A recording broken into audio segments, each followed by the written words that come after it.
प्रश्नोत्तर सीरीज के दूसरे अंक में आप सबका स्वागत है। इस अंक में हमने 4 अंकी 5 अंकी प्रश्नों को लिया है। कुल 11 प्रश्न हमने लिए हैं। ये सभी प्रश्न बोर्ड परीक्षा के हिसाब से बहुत ही महत्वपूर्ण हैं। तो आपका पहला चैप्टर है शीत युद्ध का दौर। उसी चैप्टर से सभी प्रश्न हैं और इस चैप्टर पर आधारित मेरे हिसाब से केवल इतने ही प्रश्न बनते हैं। लेकिन जब बोर्ड परीक्षा आपको नज़दीक आ जाएगी तो फिर एक अंक 4 अंकी 5 अंकी प्रश्नोत्तर सीरीज जारी करेंगे। तो आइए देखते हैं ये प्रश्न कौन कौन से हैं और इनके उत्तर क्या हैं। पहला प्रश्न है, शीत युद्ध से क्या अभिप्राय है? शीत युद्ध के कोई 3 महत्वपूर्ण कारण लिखिए या 4 महत्वपूर्ण कारण लिखिए। इस तरह से आपको एग्जाम में प्रश्न पूछा जा सकता है। तो सबसे पहले आपको शीत युद्ध का अर्थ लिख देना है। तो देखिए, दूसरे विश्व युद्ध के बाद संयुक्त राज्य अमेरिका तथा सोवियत संघ के बीच जो तनावपूर्ण संबंध था उसे ही शीत युद्ध के नाम से जाना जाता है। यह कोई वास्तविक युद्ध नहीं था, लेकिन युद्ध जैसी स्थिति इसमें हमेशा विद्यमान रहती है। इसमें दोनों ही महाशक्तियां सैन्य गुटबंदी, हथियारों की होड़ के द्वारा एक दूसरे के सापेक्ष अधिक से अधिक शक्ति को प्राप्त करने के लिए प्रयत्नशील रहती हैं। अर्थात यह एक शक्ति प्रतिस्पर्धा है। किनके किनके बीच? संयुक्त राज्य अमेरिका और सोवियत संघ के बीच। कुछ लेखक इसे मनोवैज्ञानिक युद्ध भी कहते हैं, कूटनीतिक युद्ध भी कहते हैं, प्रयोगशाला में लड़ा जाने वाला युद्ध भी कहते हैं, संचार के माध्यमों से लड़ा जाने वाला युद्ध भी कहते हैं। इस तरह से आप शीत युद्ध के अर्थ के संदर्भ में आप लिख सकते हैं। इसके बाद फिर आपको हेडिंग बनाना होगा कि शीत युद्ध के महत्वपूर्ण कारण। तो शीत युद्ध के महत्वपूर्ण कारणों में हमने 5 कारणों का यहाँ पर जिक्र किया है। अब एग्जाम में अगर 3 पूछा जाएगा तो आपको 3 लिखना है, 4 पूछा जाएगा तो 4 लिखते हैं, लेकिन 5 से ज़्यादा नहीं आएगा तो अधिकतम 5 ही रहेगा। तो विचारधारा का टकराव, हमने शीत युद्ध के जो महत्वपूर्ण कारण है उसमें नंबर 1 पर विचारधारा का टकराव रखा है। देखें, सोवियत संघ की जो विचारधारा थी वो समाजवादी थी और जो संयुक्त राज्य अमेरिका की जो विचारधारा वो पूंजीवादी। तो दोनों ही विचारधारा परस्पर विरोधी हैं, अतः इसके कारण भी दोनों के मध्य टकराव की स्थिति उत्पन्न हुई, जिससे शीत युद्ध को बढ़ावा मिला। फिर लिखा है एक दूसरे पर अविश्वास।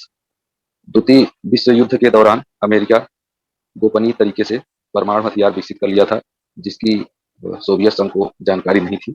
जब सोवियत संघ को इसकी जानकारी मिली तो वह अमेरिका पर अविश्वास करने लगा। इसके अलावा द्वितीय विश्व युद्ध के दौरान जब जर्मनी सोवियत संघ पर आक्रमण किया था तो सोवियत संघ की यह मांग थी कि मित्र राष्ट्र यानी फ्रांस और ब्रिटेन जर्मनी पर पीछे से आक्रमण करें, यानी दूसरे मोर्चे से आक्रमण करें, जिससे जर्मनी की जो शक्ति है 2 भागों में विभाजित हो जाए और जर्मनी को पराजित करना हमें आसान हो जाए। लेकिन सोवियत संघ का ऐसा मानना है कि मित्र राष्ट्र यानी फ्रांस और ब्रिटेन जानबूझकर द्वितीय मोर्चा को खोलने में देरी कर रहे थे, इसलिए सोवियत संघ को इन राष्ट्रों पर अविश्वास हो गया और जिससे कि शीत युद्ध को बढ़ावा मिला। मार्शल एवं ट्रूमैन योजना, जिस योजना की बार बार चर्चा होती है, इस योजना का भी संबंध शीत युद्ध से है। मार्शल योजना अमेरिका द्वारा लाई गई एक योजना थी, जिसके तहत पश्चिमी यूरोप के देशों को आर्थिक सहायता देकर अपने गुट में शामिल करना था। और जबकि ट्रूमैन योजना भी राष्ट्रपति अमेरिकन राष्ट्रपति की ही योजना थी, जिसके अनुसार साम्यवाद को प्रसार को रोकना था। जब सोवियत संघ को इन दोनों ही अमेरिकी योजनाओं का पता चला तो वह भी इसी तरह का प्रयास करने लगा, यानी वह भी आर्थिक सहायता देकर यूरोपीय देशों को अपने गुट में शामिल करने का प्रयास करने लगा, अमेरिका के विस्तार को रोकने का प्रयास करने लगा। इस तरह से शीत युद्ध को बढ़ावा मिला। फिर हमने दिखाया है चौथे नंबर पर एक दूसरे के विरुद्ध प्रचार प्रसार।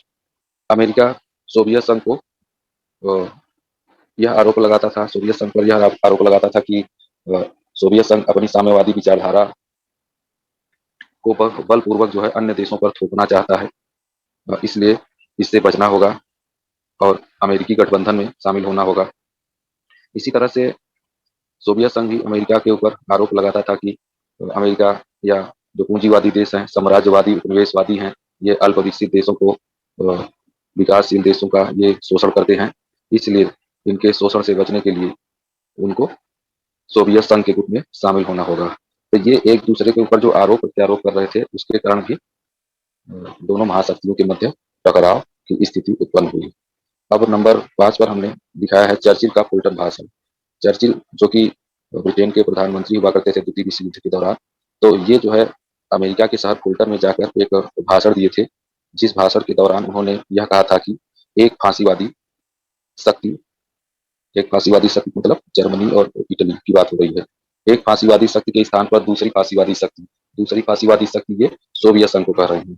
एक फांसीवादी शक्ति के स्थान पर दूसरी फांसीवादी शक्ति को हम स्वीकार नहीं कर सकते हैं, इसलिए इसे समाप्त करने के लिए आंग्ल अमेरिकन गठबंधन बनाना होगा।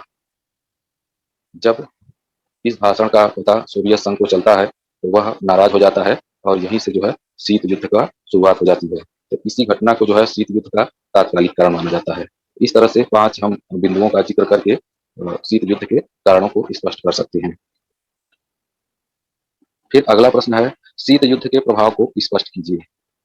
शीत युद्ध के प्रभाव यानी शीत युद्ध का अंतर्राष्ट्रीय राजनीति पर क्या प्रभाव पड़ा, इसको स्पष्ट कीजिए। तो पहला जो प्रभाव यह पड़ा कि पूरा विश्व द्विध्रुवी हो गया।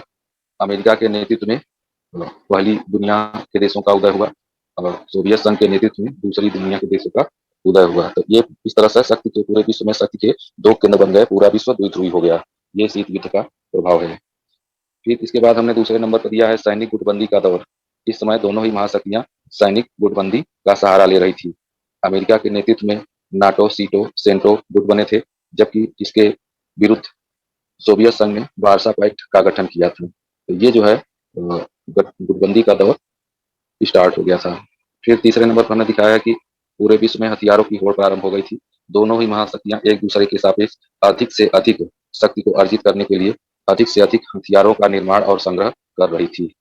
फिर चौथा है कि नॉन अलायंस मूवमेंट का जो है उदय हुआ, यानी जब पूरा विश्व गुटबंदी सैनिक गुटबंदी की चपेट में आ गया था, तो कुछ ऐसे देश थे जो कि किसी भी गुट में शामिल नहीं होना चाहते थे। तो ऐसे देशों ने जो है गुट निरपेक्ष आंदोलन को जन्म दिया। तो आप गुट निरपेक्ष आंदोलन को भी शीत युद्ध का प्रभाव मान सकते हैं, यानी अगर शीत युद्ध नहीं हुआ होता, सैनिक गुटबंदी नहीं हुई होती, तो नॉन अलायंस मूवमेंट का भी उदय नहीं होता। फिर 5वें नंबर पर हम दिखा रहे हैं कि यूएनओ की कार्यक्षमता में कमी आई थी, यानी शीत युद्ध के कारण यूएनओ की कार्यक्षमता में कमी आई थी। यूएनओ की कार्यक्षमता में कमी क्यों आई थी? इसका कारण ये था कि यूएनओ संयुक्त राष्ट्र सुरक्षा परिषद के जो स्थायी सदस्य, जो अमेरिका, सोवियत संघ, ब्रिटेन, फ्रांस, ये सभी जो है गुटबंदी में शामिल हो गए थे। और जब अमेरिका कोई प्रस्ताव सुरक्षा परिषद में ले आता था, तो उसे जो है सोवियत संघ वीटो कर देता था। इसी तरह से जब सोवियत संघ सुरक्षा परिषद में कोई प्रस्ताव ले आता था, तो अमेरिका या उसके सहयोगी देश वीटो कर देते थे। इसलिए सुरक्षा परिषद एकदम से अपंग बन गया था, वो कोई कार्रवाई नहीं कर पाता था। इसलिए यह कहा जा रहा है कि योजनाओं की कार्य क्षमता में कमी आई थी। लेकिन शीत युद्ध के ये इतने नकारात्मक प्रभाव देखने को मिले थे, साथ साथ एक अच्छी बात भी, एक सकारात्मक प्रभाव भी देखने को मिला था। वह यह कि दोनों ही महाशक्तियों के बीच सख्त प्रतिस्पर्धा के कारण, एक दूसरे के सापेक्ष आगे बढ़ने के कारण, जो उनके मन में जो महत्वाकांक्षा थी, उसके कारण विज्ञान और प्रौद्योगिकी के क्षेत्र में तेजी से विकास हुआ, अंतरिक्ष के क्षेत्र में तेजी से विकास हुआ, लोग चंद्रमा तक जो है पहुंच गए थे। तो इस तरह से आप लिखकर इस प्रश्न का उत्तर समाप्त कर सकते हैं। अब हमने जो तीसरा प्रश्न लिया है, क्यूबा मिसाइल संकट क्या है? क्यूबा मिसाइल संकट देखिए आपके बुक में प्रारंभ में ही दिया है। इससे जुड़ा हुआ जो प्रश्न है, वो क्यूबा मिसाइल संकट को शीत युद्ध का चरम बिंदु क्यों कहा जाता है, इसको हमने 2 अंकी 3 अंकी प्रश्नों में लिया है। और जो दूसरा प्रश्न दीर्घ उत्तरी, क्यूबा मिसाइल संकट क्या है स्पष्ट कीजिए, या क्यूबा मिसाइल संकट पर टिप्पणी लिखिए, या क्यूबा मिसाइल संकट पर संक्षिप्त निबंध लिखिए। इस तरह से प्रश्न करके पूछा जा सकता है, और ये प्रश्न जो है बहुत महत्वपूर्ण है, इसकी जानकारी आपको होनी ही होनी चाहिए। तो देखिए क्यूबा मिसाइल संकट क्या है, तो इसके लिए सबसे पहले तो आपको क्यूबा की लोकेशन को आपको मैप पर देखना होगा, जानना होगा। तो यहाँ पर देखें क्यूबा यहाँ पर एक छोटा सा यहाँ पर द्वीपी देश है, जो कि उत्तरी अटलांटिक महासागर में स्थित है, और ये अमेरिका के बहुत ही समीप है।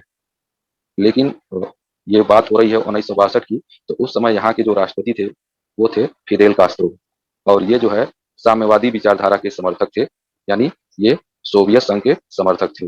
अब देखें कि जो सोवियत संघ है वो इस यहाँ पर था, रसिया यहाँ पर लिखा है, तो आज रसिया है, तब सोवियत संघ हुआ करता था। तो अगर सोवियत संघ और अमेरिका के बीच में जो शीत युद्ध का दौर चल रहा था, तो दोनों ही महाशक्तियां आमने सामने थी। तो अब देखिए कि अगर सोवियत संघ अमेरिका अमेरिका पर आक्रमण करता, तो बहुत ज्यादा दूरी उसको तय करना पड़ता। अगर इस साइड से भी हमला करता, यानी प्रशांत महासागर को पार करके भी हमला करता ऐसे, क्योंकि पूरी दुनिया ऐसे गोल है, तो भी जो है दूरी पर्याप्त थी।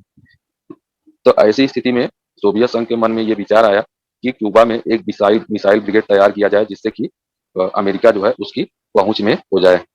तो सोवियत संघ के उस समय राष्ट्रपति हुआ करते थे निकिता क्रुश्चेव। उन्होंने क्या किया कि क्यूबा में अपनी मिसाइल ब्रिगेड तैनात कर दी। और जब ये मिसाइल ब्रिगेड तैनात हुई, तो इसके लगभग 10 दिन बाद जो है अमेरिका के राष्ट्रपति जे एफ कनेडी को इसका पता चलता है। जब जे एफ कनेडी को इसका पता चलता है, तो उन्होंने क्या किया कि क्यूबा की नाकेबंदी कर दी। नाकेबंदी मतलब उसको वो जो अमेरिका की नौसेना थी, इसको चारों तरफ से घेर लिया। अभी भी सोवियत संघ के जो जहाज थे इस मार्ग से या फिर इस मार्ग से जो है ऐसे ऐसे जा रहे थे। मिसाइल लदे हुए जो जलपोत थे, वो क्यूबा की तरफ जा रहे थे। तो ये जो है जो जलपोत थे, वो यहीं पर जो है ब्लॉक कर दिए गए। और अमेरिका ने जो है सोवियत संघ को अल्टीमेटम दिया कि अपनी ये मिसाइल लदे हुए जलपोतों को वापस ले, और नहीं तो जो है परिणाम भयंकर होंगे। तो इस समय जो है ऐसा लग रहा था कि तृतीय विश्व युद्ध हो के रहेगा, लेकिन दोनों ही महाशक्तियों ने समझदारी दिखाई और युद्ध को टालने का प्रयास किया। और अंततः क्या हुआ कि सोवियत संघ ने अपनी मिसाइल लदी हुई जलपोतों को वापस लेने का आदेश दे दिया, या उनकी जो गति है उसको धीमा करने का आदेश दे दिया। और इस तरह से क्यूबा मिसाइल संकट एक बड़े युद्ध में परिवर्तित होने से बच गया। तो क्यूबा मिसाइल संकट को शीत युद्ध का चरम बिंदु कहा जाता है, क्योंकि इस समय जो तनाव था वो बहुत ही ज्यादा था। इसके बाद जो है तनाव को कम करने के लिए तनाव शैथिल्य का दौर स्टार्ट हो जाता है। वो एक अलग प्रश्न है, हमने 2 नंबर 3 नंबर वाले सीरीज में क्लियर किया हुआ है। तो क्यूबा मिसाइल संकट के बारे में आप इतना लिख देंगे। फिर अगला प्रश्न है, गुटबंदी से क्या अभिप्राय है? गुटबंदी से मतलब है दोनों ही महाशक्तियां अपने शक्ति को बढ़ाने के लिए अधिक से अधिक देशों को अपने साथ जोड़ना प्रारंभ कर दी थी। और अमेरिका ने अपने गुट को बढ़ाने के लिए 3 गुट बनाए थे, नाटो, सीटो, सेंटो। और जबकि इसके विरुद्ध सोवियत संघ ने वार्सा पैक्ट का गठन किया था। तो ये जो है गुटबंदी है। अब यहाँ पर जो प्रश्न है पूछा जा रहा है कि महाशक्तियों को छोटे देशों के साथ सैन्य गठबंधन के क्या फायदे थे? जो महाशक्तियां सैन्य गठबंधन कर रही थी, उसमें सिर्फ शक्तिशाली देशों को ही अपने गुट में शामिल नहीं कर रही थी, वो छोटे छोटे गरीब देशों को, अल्प विकसित देशों को भी अपने साथ शामिल कर रही थी। और अपने आसपास के देशों को ही शामिल नहीं कर रही थी, बल्कि विश्व के किसी भी कोने में स्थित देश को अपने गुट में शामिल कर लेना चाहती थी। तो इससे महाशक्तियों को क्या फायदा था, ये पूछा जा रहा है।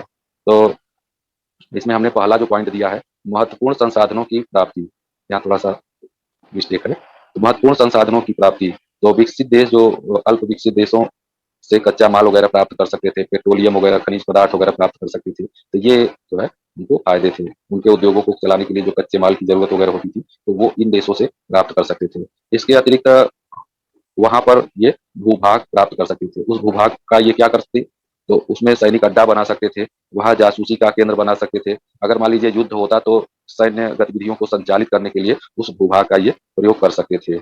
इसके अलावा तीसरे नंबर पर मैंने दिखाया है कि गुटबंदी के दौर में, शीत युद्ध के दौर में जो है इनका जो सैनिक जो खर्च था बहुत ही बढ़ गया था, जो रक्षा बजट था बहुत ही बढ़ गया था। तो इस बजट के लिए ये जो उसमें जो खर्च था उसकी भरपाई के लिए ये जो अल्प विकसित देश थे, गरीब देश थे, उनका जो है ये सहयोग ले लेते थे। उनको आश्वासन देते थे कि अगर आपके ऊपर जो है किसी भी तरह का समस्या आती है, सुरक्षात्मक समस्या आती है, तो हम लोग अपने अस्त्र शस्त्र से और सामानों से आपकी सहायता करेंगे। इसलिए बदले में आप भी कुछ आर्थिक सहायता, आर्थिक सहयोग कीजिए। तो जो इनका खर्च था, यानी रक्षा बजट था, उसमें कुछ अंश जो है ये कमजोर गरीब देशों पर थोप देते थे। फिर चौथे नंबर पर दिया है कि अपनी विचारधारा को व्यापक जनाधार देने के लिए, जो सोवियत संघ की विचारधारा थी, समाजवादी थी, उसका प्रचार प्रसार पूरे विश्व में करने के लिए वो चाहती थी कि ज्यादा से ज्यादा देश हमारे साथ जुड़े।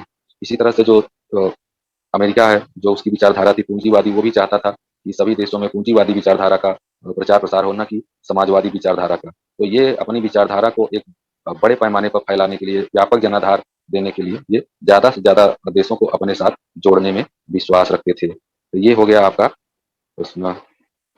अगला प्रश्न है, जब गुटबंदी का दौर समाप्त हो गया है, तो अब गुट निरपेक्ष आंदोलन की क्या प्रासंगिकता है? गुट निरपेक्ष आंदोलन का उदय कब हुआ? जब गुटबंदी का दौर था। तो अब जब गुटबंदी का दौर समाप्त हो गया है, तो गुट निरपेक्ष जो आंदोलन है वो अब अप्रासंगिक हो गया है। क्या ये सही है? तो इसका जो है कारण हमने दिखाया है, स्वतंत्र विदेश नीति की इच्छा। स्वतंत्र विदेश नीति की इच्छा, क्योंकि गुट निरपेक्ष आंदोलन का उदय हुआ था, उसमें जो नव स्वतंत्र देश थे, वो अपनी विदेश नीति को स्वतंत्र रखना चाहते थे, किसी भी बाह्य शक्ति के नियंत्रण में अपने आप को नहीं रखना चाहते थे। इसलिए जो है उन्होंने गुट निरपेक्षता की नीति अपनाई। तो ये कहा जा रहा है कि ये इच्छा तो सभी देशों के अंदर आज भी विद्यमान है। वो आज भी सभी यही चाहते हैं कि जो हमारी विदेश नीति है, वह स्वतंत्र रहे, किसी के दबाव में न रहे। तो इसलिए गुट निरपेक्ष आंदोलन आज भी प्रासंगिक है। फिर दूसरा पॉइंट कहा गया है, नियो के उद्देश्यों को प्राप्त करना। नियो के उद्देश्य क्या हैं? जो अल्प विकसित विकासशील देश हैं, वो परस्पर सहयोग करके आर्थिक विकास एवं आत्मनिर्भरता को प्राप्त करना। तो चूंकि ये उद्देश्य पूरा हो नहीं पाया है, तो इसलिए गुट निरपेक्ष आंदोलन आज भी प्रासंगिक है। गुट ये जो नियो है, नई आर्थिक विश्व व्यवस्था, न्यू इंटरनेशनल इकोनॉमिक ऑर्डर, इसके जो उद्देश्य थे वो आज भी प्राप्त नहीं किए जा सके हैं। इसलिए इन उद्देश्यों को प्राप्त करने के लिए गुट निरपेक्ष आंदोलन आज भी प्रासंगिक है। फिर तीसरे नंबर पर हमने दिखाया है कि एकजुटता से ही अपनी आवाज को अंतर्राष्ट्रीय मंचों पर रख सकते हैं। अंतर्राष्ट्रीय मंच जैसे संयुक्त राष्ट्र संघ है, अंतर्राष्ट्रीय मुद्रा कोष है, विश्व बैंक है, विश्व व्यापार संगठन है, या इस तरह के जितने भी अंतर्राष्ट्रीय संगठन हैं, उनमें क्या है कि जो विकसित देश हैं इनकी दबंगई चलती है। जो कमजोर गरीब देश हैं, अल्प विकसित देश हैं, इनकी आवाज को दबा दिया जाता है। तो ये कहा जा रहा है कि अगर ये एकजुट रहेंगे तो इनकी आवाज जो है अनसुनी नहीं होगी। तो इसलिए कहा जा रहा है कि ये इनको एकजुट रहना चाहिए। इस तरह से गुट निरपेक्ष आंदोलन आज भी प्रासंगिक है। फिर चौथे नंबर पर कहा जा रहा है, एकजुटता से ही विकसित देशों के शोषण से ये बच सकते हैं। अगर ये अकेले अकेले रहेंगे, इनके अंदर एकता नहीं रहेगी, तो आज भी किसी न किसी तरह से ये विकसित देशों के शोषण का शिकार होते रहेंगे। एक समय था जब उपनिवेशवाद का दौर चल रहा था। आज जो है इसे नव उपनिवेशवाद का नाम दिया जा रहा है। नव उपनिवेशवाद के अंतर्गत जो विकसित देश हैं, किसी न किसी तरह से अल्प विकसित देशों को, विकासशील देशों को आर्थिक सहायता देकर उन्हें अपने चंगुल में फांस लेने की जो इनकी नीति है, इसे ही नव उपनिवेशवाद कहा जा रहा है। उनके बाजारों पर कब्जा कर लेने की जो नीति है, इसे नव उपनिवेशवाद कहा जा रहा है। अपने देश में बनाए गए उत्पादों का पूरे विश्व के बाजार में पार्ट देना, इसे नव उपनिवेशवाद कहा जा रहा है। तो इससे बचने के लिए इन्हें क्या होगा कि एकजुट रहना होगा। फिर पांचवें नंबर पर कहा जा रहा है कि गुट निरपेक्ष देशों की संख्या अभी भी बढ़ रही है। गुट निरपेक्ष आंदोलन की जब शुरुआत हुई थी, तो उसमें जो देशों की संख्या थी, सदस्य देशों की संख्या थी, वो 25 थी। आज जो है बढ़कर 120 हो गई है। तो इससे भी ये पता चल रहा है कि अगर जो है गुट निरपेक्ष आंदोलन अप्रासंगिक होता, तो सदस्य देशों की संख्या बढ़ने की बजाय घटनी चाहिए थी। तो चूंकि संख्या घट नहीं रही, बढ़ रही है, इसका मतलब है कि गुट निरपेक्ष आंदोलन आज भी प्रासंगिक है। फिर कहा जा रहा है, नई अंतर्राष्ट्रीय आर्थिक व्यवस्था पर एक संक्षिप्त निबंध लिखिए। तो नई अंतर्राष्ट्रीय आर्थिक व्यवस्था से संबंधित जो भी आपका प्रश्न पूछा जाए, उसका स्वरूप जो भी हो, तो उसमें आपको यही सब बातें लिखनी है। तो क्या लिखना है? सबसे पहले तो नई अंतर्राष्ट्रीय आर्थिक व्यवस्था का मतलब क्या है, ये लिख देना है कि जो द्वितीय विश्व युद्ध के बाद जो नव स्वतंत्र देश थे, वो आत्मनिर्भर बनना चाहते थे। अपने देश की जो समस्याएं थी, गरीबी, भूखमरी, अशिक्षा, स्वास्थ्य की जो खराब दशाएं, इन सब में जो है सुधार करना चाहते थे। तो ये चाहते थे कि जो विकसित देश हैं, वो इसमें सहयोग करें। वो जो है जो नव स्वतंत्र देशों के ऊपर, जो अल्प विकसित देशों के ऊपर इनका जो विदेशी कर्जा वगैरह है, वो जो है कम कर दिया जाए। इन्हें जो है तकनीकी सहायता वगैरह कम लागत पर उपलब्ध करा दिया जाए। इनका जो अभी तक शोषण होता आया है, वो समाप्त कर दिया जाए। इस तरह की जो इनकी मांग थी, उसी को जो है नई अंतर्राष्ट्रीय आर्थिक व्यवस्था कहा जाता है। तो अब इसके जो है संदर्भ में जो है बताया जा रहा है कि 1972 के अंकटाड सम्मेलन में एक रिपोर्ट प्रस्तुत की गई, और उस रिपोर्ट का जो शीर्षक था, towards a new policy for development report, यानी कि विश्व के विकास के लिए एक नई नीति के नाम से ये रिपोर्ट प्रकाशित की गई। और इसके तहत जो वैश्विक व्यापार प्रणाली में सुधार करना था। तो इसमें क्या कहा गया? इसमें यह कहा गया कि जो विकसित देशों के जो बाजार हैं, वो अल्प विकसित देशों के लिए खोल दिए जाएं, और अल्प विकसित देशों को भी जो है वो अवसर वो उपलब्ध कराया जाए, जिससे कि वह विकसित देशों के बाजारों तक अपने प्रोडक्ट्स को उतार सके। इसके अलावा जो अल्प विकसित देश हैं, उनके संसाधनों पर उनका स्वयं का नियंत्रण हो। इसके अलावा उन्होंने ये कहा गया, इस रिपोर्ट में ये कहा गया कि जो अल्प विकसित देश हैं, उनकी जो अंतर्राष्ट्रीय आर्थिक संस्थाएं हैं, उसमें जो है उनकी भूमिका बढ़े। तो इस तरह से उसमें जो नई अंतर्राष्ट्रीय आर्थिक व्यवस्था के जो उद्देश्य हैं उसको लिख देना है। पहले नई अंतर्राष्ट्रीय आर्थिक व्यवस्था के अर्थ को लिख देना है, फिर इसके बाद उसके उद्देश्यों को लिख देना है। तो फिर अगला प्रश्न है, शीत युद्ध काल में दोनों ही महाशक्तियों के मध्य एक तरफ हथियारों की दौड़ थी, तो दूसरी तरफ हथियारों को सीमित करने के लिए संधियां, ऐसा क्यों?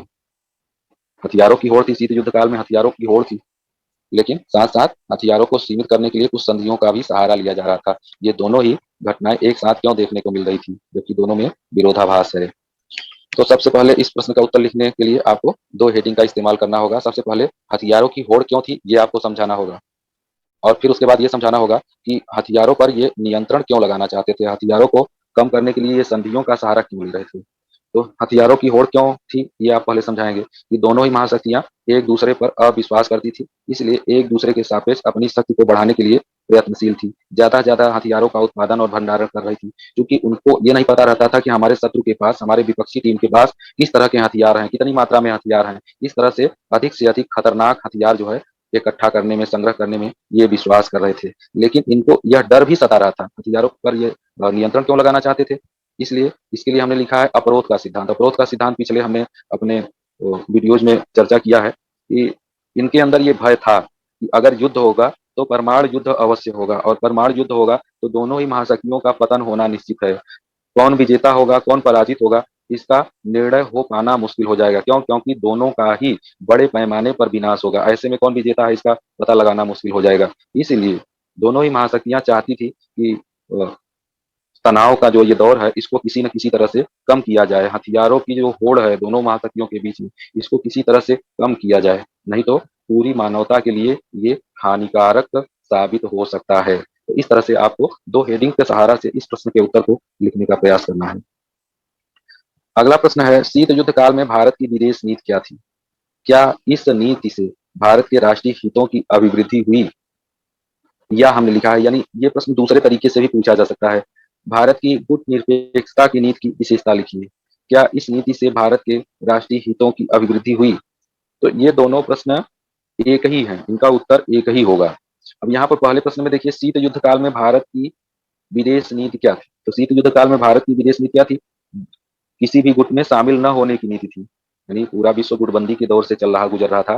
तो भारत की जो नीति थी, किसी भी गुट में शामिल न होने की नीति थी। तो इसी नीति को ही तो गुट निरपेक्षता की नीति कहते हैं। तो ये जो प्रश्न का जो पहला भाग है वो दोनों अलग अलग है, दोनों प्रश्नों में अलग अलग है, लेकिन दोनों का मतलब एक ही है। फिर दूसरे भाग में कहा जा रहा है, क्या इस नीति से भारत के राष्ट्रीय हितों की अभिवृद्धि हुई? तो आपको यही बताना है कि इस नीति से, यानी गुट निरपेक्षता की नीति से भारत के राष्ट्रीय हितों की अभिवृद्धि हुई, यानी ये बात सही है कि भारत को इससे फायदा हुआ। तो किस तरह से फायदा हुआ? तो पहले नंबर पर हमने ये दिखाया है कि भारत जो गुट निरपेक्षता की नीति को इसलिए अपनाया था कि वह स्वतंत्र विदेश नीति पर चल सके, स्वतंत्र विदेश नीति अपनी स्थापित कर सके, किसी बाहरी शक्ति का भारत के नीतियों पर जो है दबाव ना हो। तो भारत ऐसा करने में सफल रहा, अपनी जो स्वतंत्र विदेश नीति उसकी इच्छा थी उसको वो कायम रख सका। कोई भी जो है बाह्य शक्ति, यानी कोई भी महाशक्ति भारत के विदेश नीति को दबाव पूर्वक बदलने का प्रयास नहीं कर सका। तो ये एक फायदा हुआ।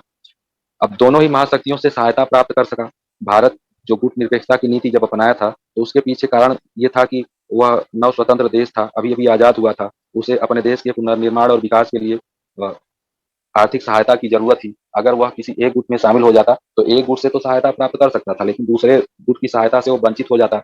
तो वो नहीं चाहता था कि दूसरे गुट की सहायता से वंचित हो जाए, इसलिए वह दोनों ही गुटों से जो सहायता का विकल्प खुला रखना चाहता था। तो अब यहाँ पर आपको यह चेक करना है कि क्या वह दोनों ही गुटों से सहायता प्राप्त कर सका। तो आपको उत्तर हाँ में देना होगा। सही बात है, दोनों ही गुटों से सहायता प्राप्त कर सका। तो सोवियत संघ से सहायता तो उसको पर्याप्त मिला, इसे तो सभी जानते हैं, इसीलिए भारत ने उसको टाइम टेस्टेड फ्रेंड की संज्ञा दे रखा है। जब भी भारत मुश्किल में था सोवियत संघ उसके साथ खड़ा था। 1971 में भारत और सोवियत संघ के बीच 20 वर्षीय मैत्री संधि भी हो गई थी। तो इस तरह से सोवियत संघ के जो सहयोग को तो सभी स्वीकार करते हैं। भिलाई जो इस्पात संयंत्र है इसको स्थापित करने में भी सोवियत संघ सहयोग किया था।